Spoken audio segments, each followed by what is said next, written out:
Hello मेरे प्यारे छात्रों, आप सब कैसे हैं। मैं संदीप सर और आप सबका हार्दिक स्वागत करता हूं जीनियस उड़ान में। आज के क्लास में हम लोग एक्सरसाइज 8.2 का बहुत सारा क्वेश्चन देखने वाले हैं और यह क्वेश्चन आपके परीक्षा बोर्ड के एग्जाम में जरूर आएगा। इस एक्सरसाइज से 2 नंबर का प्रश्न पूछा जाता है और हम इसमें जो भी प्रश्न आएगा उसको अच्छे से समझेंगे और सीखेंगे। तो आइए बिना कुछ देरी के स्टार्ट करते हैं। वीडियो स्टार्ट करने से पहले हम चाहते हैं कि अगर आपने अभी तक मेरे जीनियस उड़ान को सब्सक्राइब नहीं किया है तो मेरे चैनल को सब्सक्राइब करें, बेल आइकन को प्रेस करें और वीडियो को लाइक करें, शेयर करें कि ताकि कोई भी जो बच्चा बिहार बोर्ड का एग्जाम देने वाला है वह बेहतर कर पाए, सीख जाए। तो आइए स्टार्ट करते हैं। पिछले क्लासों में हमने बताया था कि त्रिकोणमितीय जो अनुपात होते हैं उनका मान कैसे लिखा जाता है। आप लोग बोर्ड का एग्जाम देने अगर जाते हैं तो आप लोग कर क्या सकते हैं, कहीं अलग रफ पेपर पे पेज को जो कॉपी आपको मिलता है उसके पीछे रफ लिख लीजिएगा कॉपी पर और इस चार्ट को बना लीजिएगा। और इस चार्ट को अगर बना लेते हैं तो क्वेश्चन को बनाने में बहुत ज्यादा हेल्प करेगा। तो आइए स्टार्ट करते हैं। आपको यह सारा मान बताया गया था, याद भी करवाए थे कि कैसे याद करना है, सारा चीज आप लोगों को बता दिया गया। अब प्रश्न कैसे आता है, प्रश्न कैसे बनाते हैं, इस चीज को सीखते हैं। तो आइए एक्सरसाइज हमारा 8.2 जो है उसका क्वेश्चन नंबर 1 देखते हैं। क्वेश्चन नंबर 1 कह रहा है कि sine 60 degree sine 60 degree into cos 30 degree, sine 60 degree into cos 30 degree plus cos 30 degree into cos 60 degree का मान क्या होगा, यह हमें क्या करना है, निकालना है। तो आइए सबसे पहले लिखेंगे सॉल्व। चूंकि हमारे पास है sine 60 degree into cos 30 degree plus cos 30 degree into cos 30 degree into cos 60 degree. ठीक है, यह 30 डिग्री है। अब यहां पर देखिएगा साइन 60 तो साइन 60 का मान आपको कितना दिख रहा है, साइन 60 का मान √3/2। तो साइन 60 के बदले लिख देंगे √3/2 डॉट मतलब गुणा cos 30 का मान कितना दिख रहा है, cos 30 का मान कितना है √3/2 प्लस है तो प्लस cos 30 डिग्री cos 30 का मान कितना है √3/2 √3/2 डॉट मतलब गुणा cos 60 तो cos 60 का मान कितना दिख रहा है 1/2 तो 1/2 लिख देंगे। बोलिए कोई दिक्कत है, कोई दिक्कत है नहीं है। अब आगे बढ़ते हैं। अब √3 को √3 से गुना करेंगे तो 3 होगा और 2 को 2 से गुना करेंगे तो 4 होगा। ऊपर ऊपर गुना नीचे नीचे, ऊपर ऊपर गुना नीचे नीचे। √3 में √3 से गुना करेंगे तो 3 और 2 में 2 से गुना 4 प्लस है तो प्लस और √3 को 1 से गुना करेंगे तो √3 होगा और 2 को 2 से गुना करेंगे तो 4। अब नीचे वाला का एलसीएम लेंगे, 4 4 का एलसीएम कितना होता है 4, 4 4 का एलसीएम 4 और 4 में 4 से भाग देंगे तो 1 और 1 को 3 से गुना करेंगे तो 3 प्लस है तो प्लस 4 में 4 से भाग देंगे तो 1 और 1 को √3 से गुना करेंगे तो क्या होगा √3। तो यह हमारा फाइनल आंसर होगा। आई बात समझ में।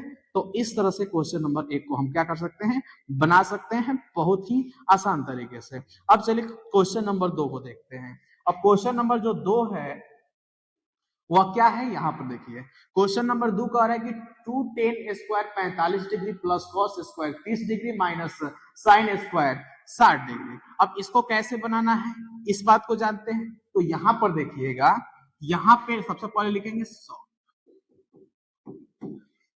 क्योंकि क्वेश्चन नंबर 2 है और यहां पे है 2 tan square 45 degree plus cos square 30 degree minus sine square 60 degree. ठीक है, ठीक।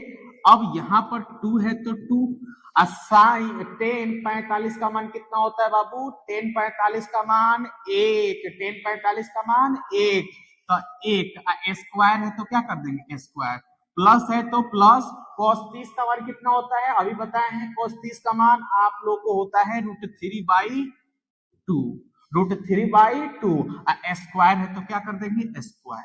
ठीक है, माइनस है तो माइनस है तो माइनस, साइन 60 का मान √3/2 का द होल स्क्वायर। ठीक है। अब देखिए तो 2 है तो 2, 1 का स्क्वायर 1, प्लस है तो प्लस, स्क्वायर रूट को खा जाएगा, स्क्वायर रूट को खा जाएगा, अंदर वाला आ जाएगा, 2 का स्क्वायर 4, अब माइनस रूट थ्री का स्क्वायर करेंगे तो 3/2, और 2 का स्क्वायर करेंगे तो सॉरी 4 होगा यहाँ पर। अब आप लोग इसको ऐसे काट भी सकते हैं, एगो प्लस में एगो माइनस में काट सकते हैं, तो हमारे पास फाइनली आंसर आ जाएगा 2 को 1 से गुना करेंगे तो 2 आंसर। बोले कोई दिक्कत है? इस तरह का कोई भी क्वेश्चन आएगा तो आप लोग बहुत आसानी से बना सकते हैं। कब? जब मान याद रहेगा तब। बिना मान याद रहे आप क्वेश्चन को बना ही नहीं सकते हैं। इसमें करना ही क्या है भाई, क्वेश्चन दिया रहेगा, जहां जिसका मान है रखो, उसके बाद से बचपने से हम लोग सीखते आ रहे हैं, जोड़ घटाव गुणा भाग कौन नहीं जानता है। आसान है, बिल्कुल आसान है कि नहीं? मजा आ रहा है ना? तो मजा आ रहा है तो कमेंट करते रहिए, वीडियो को लाइक करते रहिए। अब चलिए अगला क्वेश्चन पे बढ़ते हैं। नेक्स्ट क्वेश्चन है हमारे पास cos 45 डिग्री। क्या है? cos 45 degree. और cos 45 डिग्री है cos 45 डिग्री बट्टा sec 30 degree plus cosec 30 degree. cos 45 बट्टा sec 30 प्लस cosec 30 डिग्री है। अब इसका मान हमें क्या करना है? निकालना है। तो आइए चलते हैं मेरे प्यारे छात्रों। अब देखिएगा, सबसे पहले लिखेंगे सॉल्व, ठीक है, चूंकि क्वेश्चन नंबर 2 है, 3 है, क्वेश्चन नंबर क्या है? 3 है, ठीक है। अब आइए चलते हैं। तो यहाँ पे हमारे पास क्वेश्चन है cos 45 डिग्री बटा सेक 30 डिग्री, यहाँ पर सेक 30 डिग्री अब प्लस कॉसेक 30 डिग्री, ठीक है।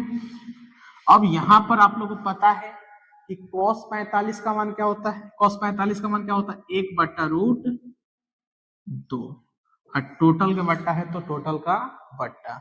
सेक 30 का मान कितना होता है? cos 30 का होता है, cos 30 का होता है, cos 30 का होता है √3/2, तो सेक 30 का क्या होगा? उल्टा 2/√3, तो यहाँ पे हो जाएगा 2/√3। बोलिए कोई दिक्कत है? प्लस है तो प्लस। और cosec 30 का मान क्या होता है? sin 30 का होता है, sin 30 का होता है 1/2, तो cosec का क्या होगा? 2/1 × 2, तो यहाँ पे कितना आ जाएगा? 2। बोलिए कोई दिक्कत है? दिक्कत है? नहीं है। अब आगे बढ़ते हैं। तो 1/√2 अब बटा 2 अब बट्टा कितना? √3 अब प्लस 2, इसके नीचे कुछ नहीं तो क्या? 1। अब यहां पर देखिएगा, ऊपर वाला को सेम टू सेम ऊपर लिखते हैं, ऊपर वाला को सेम टू सेम लिख देंगे, बटा है तो बटा, √3 1 का एलसीएम लेंगे तो क्या हो जाएगा? √3 में √3 से भाग 1, और 1 को 2 से गुना 2, प्लस है तो प्लस, सॉरी यहाँ पर 2 रहेगा जी, 1/√2, ठीक है। और देखिएगा एलसीएम लेंगे तो √3 आएगा, √3 में थोड़ी सा √3 में भाग 1 होगा, 1 को 2 से गुना करेंगे तो 2, और 1 से √3 में भाग देंगे तो आएगा √3, और √3 को 2 से गुना करेंगे तो यहाँ पर होगा 2√3। अब पलटेंगे तो 1/√2, अब पलटेंगे तो जो सबसे नीचे है वो कहाँ चला जाएगा? ऊपर, 2 प्लस 2√, कितना हो जाएगा? 3। अब इसलिए हम लोग गुना करके इसको ऐसा लिख सकते हैं, √3/√2 × 2 प्लस 2√3। आप चाहे तो गुना कर सकते हैं, यहाँ पे इतना ही आंसर लिख सकते हैं। ओके, आशा करते हैं वीडियो समझ में आया होगा, अच्छे से समझ में आएगा। अगर किसी प्रकार का दिक्कत है तो आप लोग कमेंट करें, आपके प्रत्येक समस्याओं का समाधान किया जाएगा। हमारा एक ही लक्ष्य है कि आप बिहार बोर्ड के एग्जाम में बेहतर करें। आज के लिए फिलहाल इतना ही, मिलते हैं एक छोटे से ब्रेक के बाद कल। जय हिंद, जय भारत।